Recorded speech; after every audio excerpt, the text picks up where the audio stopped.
Chapter 26, From the Red Sea to Sinai. This chapter is based on Exodus 15, 22 to 27, and chapters 16 to 18. From the Red Sea, the hosts of Israel again set forth on their journey, under the guidance of the pillar of cloud. The scene around them was most dreary. Bare, desolate-looking mountains, barren plains, and the sea stretching far away, its shores strewn with the bodies of their enemies. Yet they were full of joy in the consciousness of freedom, and every thought of discontent was hushed. But for 3 days, as they journeyed, they could find no water. The supply which they had taken with them was exhausted. There was nothing to quench their burning thirst as they dragged wearily over the sunburnt plains. Moses, who was familiar with this region, knew what the others did not, that at Marah, the nearest station where springs were to be found, the water was unfit for use. With intense anxiety he watched the guiding cloud. With a sinking heart he heard the glad shout, "Water! Water!" echoed along the line. Men, women, and children in joyous haste crowded to the fountain, when lo, a cry of anguish burst forth from the host. The water was bitter. In their horror and despair they reproached Moses for having led them in such a way, not remembering that the divine presence in that mysterious cloud had been leading him as well as them. In his grief at their distress, Moses did what they had forgotten to do. He cried earnestly to God for help, and the Lord showed him a tree which, when he had cast into the waters were made sweet. Here the promise was given to Israel through Moses, "If thou wilt diligently hearken to the voice of the Lord thy God, and wilt do that which is right in his sight, and wilt give ear to his commandments, and keep all his statutes, I will put none of these diseases upon thee which I have brought upon the Egyptians, for I am the Lord that healeth thee." From Marah the people journeyed to Elim, where they found 12 wells of water and 70 palm trees. Here they remained several days before entering the wilderness of Sin. When they had been a month absent from Egypt, they made their first encampment in the wilderness. Their store of provisions had now begun to fail. There was scanty herbage in the wilderness, and their flocks were diminishing. How was food to be supplied for these vast multitudes? Doubts filled their hearts, and again they murmured. Even the rulers and elders of the people joined in complaining against the leaders of God's appointment. "Would to God we had died by the hand of the Lord in the land of Egypt, when we sat by the flesh pots, and when we did eat bread to the full. For ye have brought us forth into this wilderness to kill this whole assembly with hunger." They had not as yet suffered from hunger. Their present wants were supplied, but they feared for the future. They could not understand how these vast multitudes were to subsist in their travels through the wilderness, and in imagination they saw their children famishing. The Lord permitted difficulties to surround them, and their supply of food to be cut short, that their hearts might turn to Him who had hitherto been their deliverer. If in their want they would call upon Him, He would still grant them manifest tokens of His love and care. He had promised that if they would obey His commandments, no disease should come upon them, and it was sinful unbelief on their part to anticipate that they or their children might die of hunger. God had promised to be their God, to take them to Himself as a people, and to lead them to a large and good land. But they were ready to faint at every obstacle encountered in the way to that land. In a marvelous manner He had brought them out from their bondage in Egypt, that He might elevate and ennoble them and make them a praise in the earth. But it was necessary for them to encounter difficulties and to endure privations. God was bringing them from a state of degradation and fitting them to occupy an honorable place among the nations and to receive important and sacred trusts. Had they possessed faith in Him, in view of all that He had wrought for them, they would cheerfully have borne inconvenience, privation, and even real suffering, but they were unwilling to trust the Lord any further than they could witness the continual evidences of His power. They forgot their bitter service in Egypt. They forgot the goodness and power of God displayed in their behalf in their deliverance from bondage. They forgot how their children had been spared when the destroying angel slew all the firstborn of Egypt. They forgot the grand exhibition of divine power at the Red Sea. They forgot that while they had crossed safely in the path that had been opened for them, the armies of their enemies attempting to follow them had been overwhelmed by the waters of the sea. They saw and felt only their present inconveniences and trials, and instead of saying, "God has done great things for us, whereas we were slaves, He is making of us a great nation," they talked of the hardness of the way, and wondered when their weary pilgrimage would end. The history of the wilderness life of Israel was chronicled for the benefit of the Israel of God to the close of time. The record of God's dealings with the wanderers of the desert in all their marchings to and fro, in their exposure to hunger, thirst, and weariness, and in the striking manifestations of His power for their relief, is fraught with warning and instruction for His people in all ages. The varied experience of the Hebrews was a school of preparation for their promised home in Canaan. God would have His people in these days review with a humble heart and teachable spirit the trials through which ancient Israel passed, that they may be instructed in their preparation for the heavenly Canaan. Many look back to the Israelites and marvel at their unbelief and murmuring, feeling that they themselves would not have been so ungrateful. But when their faith is tested, even by little trials, they manifest no more faith or patience than did ancient Israel. When brought into straight places, they murmur at the process by which God has chosen to purify them. Though their present needs are supplied, many are unwilling to trust God for the future, and they are in constant anxiety lest poverty shall come upon them, and their children shall be left to suffer. Some are always anticipating evil, or magnifying the difficulties that really exist, so that their eyes are blinded to the many blessings which demand their gratitude. The obstacles they encounter, instead of leading them to seek help from God, the only source of strength, separate them from Him, because they awaken unrest and repining. Do we well to be thus unbelieving? Why should we be ungrateful and distrustful? Jesus is our friend. All heaven is interested in our welfare, and our anxiety and fear grieve the Holy Spirit of God. We should not indulge in a solicitude that only frets and wears us, but does not help us to bear trials.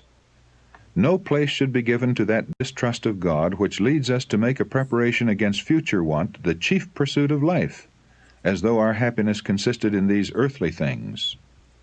It is not the will of God that His people should be weighed down with care.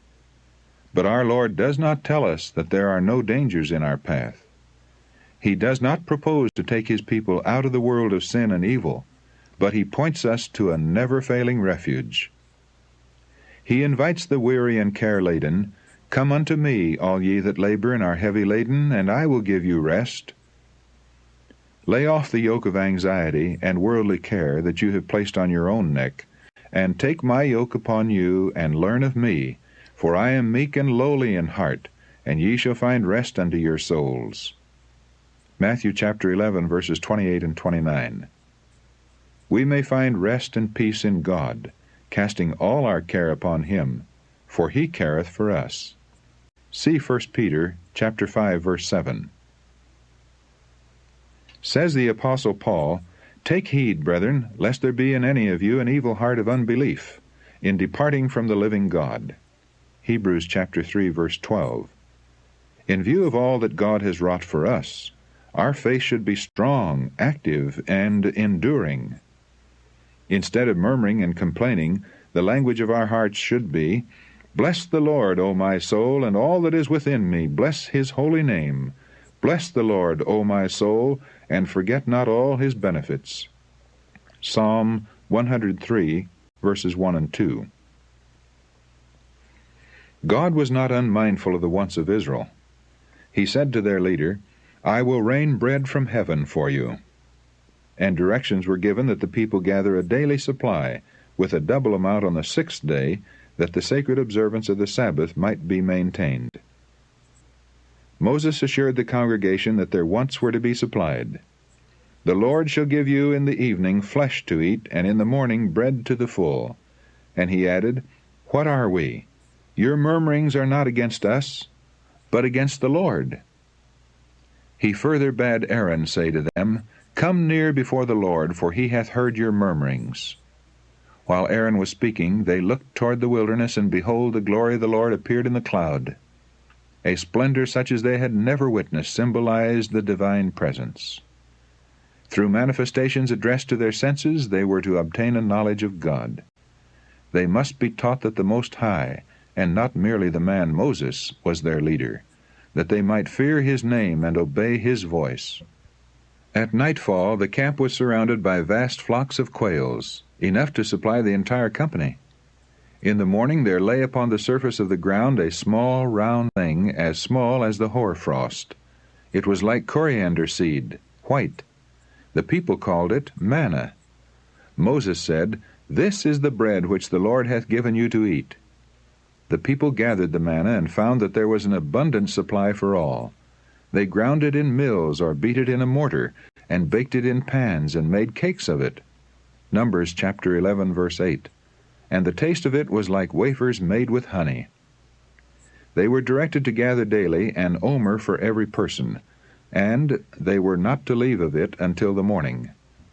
Some attempted to keep a supply until the next day, but it was then found to be unfit for food. The provision for the day must be gathered in the morning, for all that remained upon the ground was melted by the sun. In the gathering of the manna, it was found that some obtained more and some less than the stipulated amount. But when they did meet it with an omer, he that gathered much had nothing over, and he that gathered little had no lack. An explanation of this scripture, as well as a practical lesson from it, is given by the Apostle Paul in his second epistle to the Corinthians. He says, "I mean not that other men be eased, and ye burdened, but by an equality, that now at this time your abundance may be a supply for their want, that their abundance also may be a supply for your want, that there may be equality, as it is written, He that hath gathered much had nothing over, and he that had gathered little had no lack." 2 Corinthians chapter 8, verses 13 to 15. On the 6th day the people gathered 2 omers for every person. The rulers hastened to acquaint Moses with what had been done. His answer was, "This is that which the Lord hath said, Tomorrow is the rest of the holy Sabbath unto the Lord.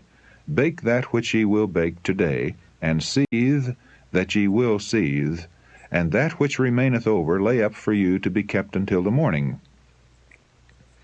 They did so, and found that it remained unchanged.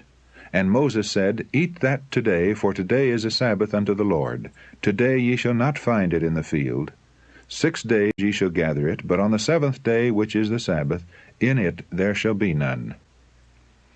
God requires that his holy day be as sacredly observed now as in the time of Israel. The command given to the Hebrews should be regarded by all Christians as an injunction from Jehovah to them. The day before the Sabbath should be made a day of preparation, that everything may be in readiness for its sacred hours. In no case should our own business be allowed to encroach upon holy time. God has directed that the sick and suffering be cared for. The labor required to make them comfortable is a work of mercy and no violation of the Sabbath. But all unnecessary work should be avoided. Many carelessly put off till the beginning of the Sabbath little things that might have been done on the day of preparation. This should not be. Work that is neglected until the beginning of the Sabbath should remain undone until it is past. This course might help the memory of those thoughtless ones and make them careful to do their own work on the 6 working days. Every week during their long sojourn in the wilderness, the Israelites witnessed a threefold miracle designed to impress their minds with the sacredness of the Sabbath. A double quantity of manna fell on the 6th day, none on the 7th. And the portion needed for the Sabbath was preserved sweet and pure, when, if any were kept over at any other time, it became unfit for use. In the circumstances connected with the giving of the manna, we have conclusive evidence that the Sabbath was not instituted, as many claim, when the law was given at Sinai. Before the Israelites came to Sinai, they understood the Sabbath to be obligatory upon them. In being obliged to gather every Friday a double portion of manna in preparation for the Sabbath, when none would fall, The sacred nature of the day of rest was continually impressed upon them. And when some of the people went out on the Sabbath to gather manna, the Lord asked, How long refuse ye to keep my commandments and my laws? The children of Israel did eat manna 40 years, until they came to a land inhabited. They did eat manna until they came unto the borders of the land of Canaan. For 40 years they were daily reminded by this miraculous provision of God's unfailing care and tender love. In the words of the psalmist, God gave them of the corn of heaven. Man did eat angels' food. Psalm 78, verses 24 and 25. That is, food provided for them by the angels. Sustained by the corn of heaven, they were daily taught that, having God's promise, they were as secure from want as if surrounded by fields of waving grain on the fertile plains of Canaan. The manna falling from heaven for the sustenance of Israel was a type of him who came from God to give life to the world. Said Jesus, I am that bread of life. Your fathers did eat manna in the wilderness, and are dead. This is the bread which cometh down from heaven. If any man eat of this bread, he shall live forever. And the bread that I will give is my flesh, which I will give for the life of the world. John chapter 6, verses 48 to 51. And among the promises of blessing to God's people in the future life, it is written, To him that overcometh will I give to eat of the hidden manna. Revelation chapter 2, verse 17. After leaving the wilderness of sin, the Israelites encamped in Rephidim. Here there was no water, and again they distrusted the providence of God. In their blindness and presumption, the people came to Moses with the demand, Give us water that we may drink. But his patience failed not. Why chide ye with me, he said, Wherefore do ye tempt the Lord? They cried in anger, Wherefore is this, that thou hast brought us up out of Egypt to kill us and our children and our cattle with thirst? When they had been so abundantly supplied with food, they remembered with shame their unbelief and murmurings, and promised to trust the Lord in the future. But they soon forgot their promise, and failed at the first trial of their faith. The pillar of cloud that was leading them seemed to veil a fearful mystery. And Moses, who was he? They questioned, and what could be his object in bringing them from Egypt? Suspicion and distrust filled their hearts, and they boldly accused him of designing to kill them and their children by privations and hardships, that he might enrich himself with their possessions. In the tumult of rage and indignation they were about to stone him. In distress Moses cried to the Lord, What shall I do unto this people? He was directed to take the elders of Israel and the rod wherewith he had wrought wonders in Egypt, and to go on before the people. And the Lord said unto him, Behold, I will stand before thee there upon the rock in Horeb, and thou shalt smite the rock, and there shall come water out of it, that the people may drink. He obeyed, and the waters burst forth in a living stream that abundantly supplied the encampment. Instead of commanding Moses to lift up his rod and call down some terrible plague, like those on Egypt, upon the leaders in this wicked murmuring, the Lord in his great mercy made the rod his instrument to work their deliverance. He clave the rocks in the wilderness, and gave them drink as out of the great depths. He brought streams also out of the rock, and caused waters to run down like rivers. Psalm 78, verses 15 and 16. Moses smote the rock, but it was the Son of God who, veiled in the cloudy pillar, stood beside Moses and caused the life-giving water to flow. Not only Moses and the elders, but all the congregation who stood at a distance, beheld the glory of the Lord. But had the cloud been removed, they would have been slain by the terrible brightness of him who abode therein. In their thirst the people had tempted God, saying, Is the Lord among us or not? If God has brought us here, why does he not give us water as well as bread? The unbelief thus manifested was criminal, and Moses feared that the judgments of God would rest upon them. And he called the name of the place Massah, temptation, and Meribah, chiding, as a memorial of their sin. A new danger now threatened them. Because of their murmuring against him, the Lord suffered them to be attacked by their enemies. The Amalekites, a fierce, warlike tribe inhabiting that region, came out against them and smote those who, faint and weary, had fallen into the rear. Moses, knowing that the masses of the people were unprepared for battle, directed Joshua to choose from the different tribes a body of soldiers, and lead them on the morrow against the enemy, while he himself would stand on an eminence near by with the rod of God in his hand. Accordingly, the next day Joshua and his company attacked the foe, while Moses and Aaron and Hur were stationed on a hill overlooking the battlefield.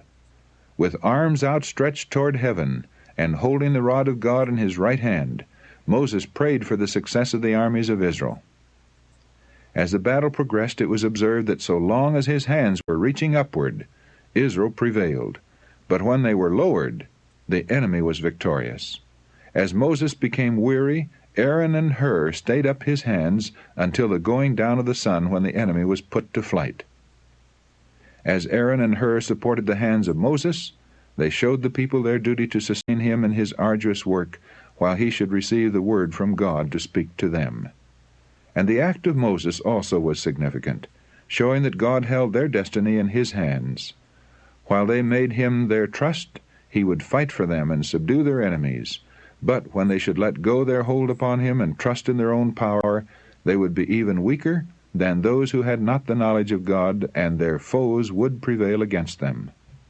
As the Hebrews triumphed when Moses was reaching his hands toward heaven and interceding in their behalf, so the Israel of God prevail when they by faith take hold upon the strength of their mighty helper.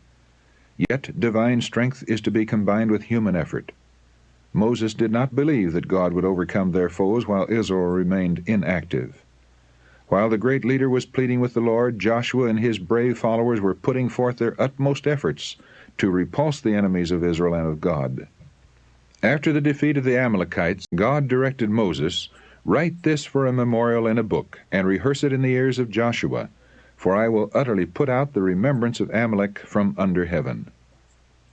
Just before his death, the great leader delivered to his people the solemn charge, "Remember what Amalek did unto thee by the way, when ye were come forth out of Egypt, how he met thee by the way, and smote the hindmost of thee, even all that were feeble behind thee, when thou wast faint and weary, and he feared not God.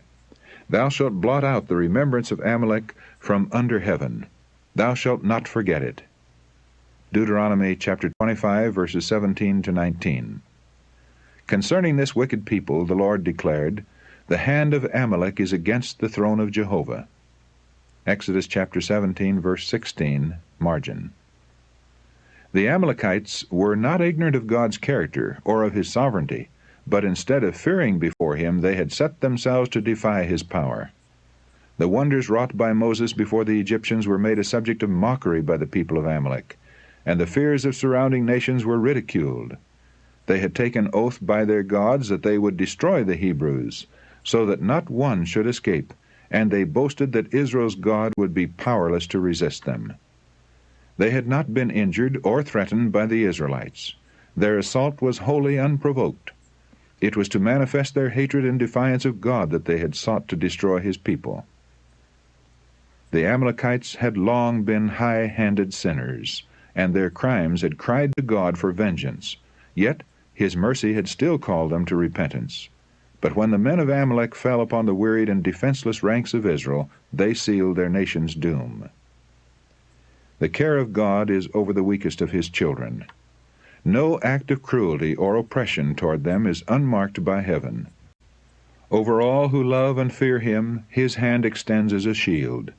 Let men beware that they smite not that hand, for it wields the sword of justice.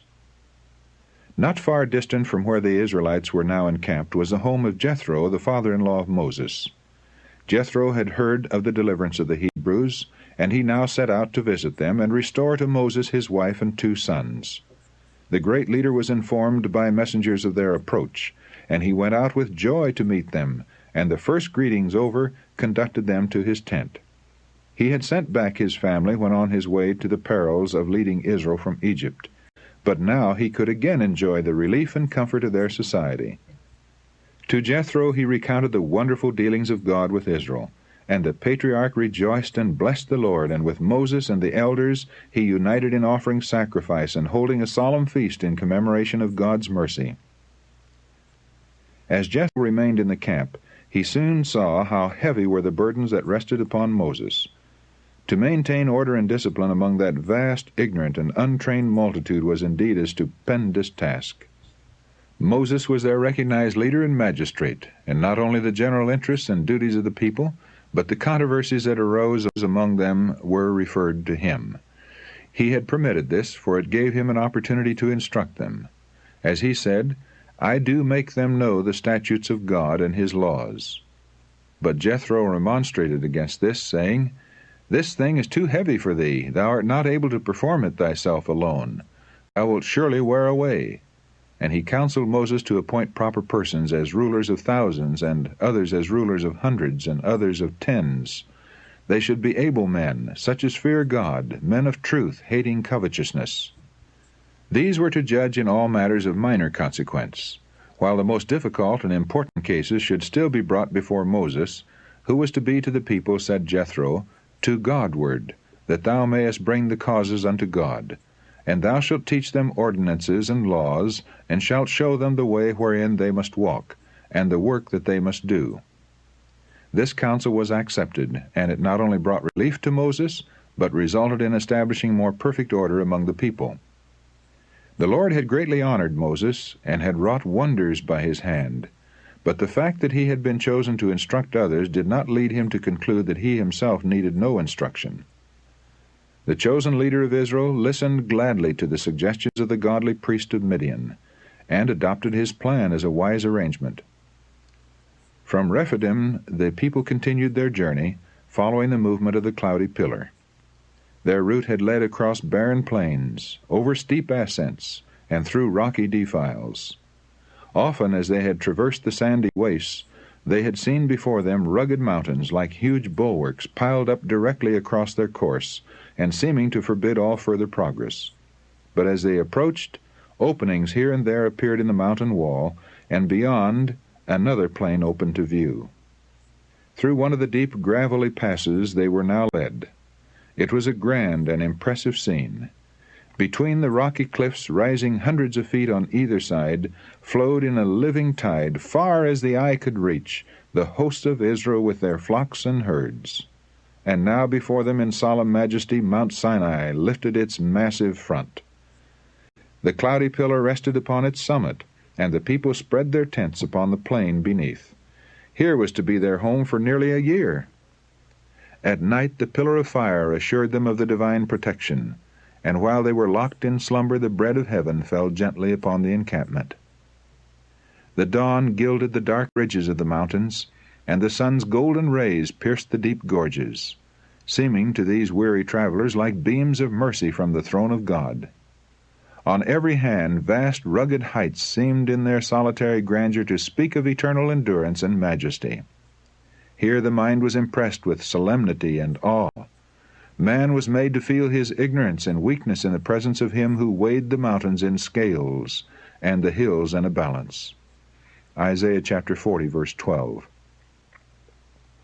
Here Israel was to receive the most wonderful revelation ever made by God to man.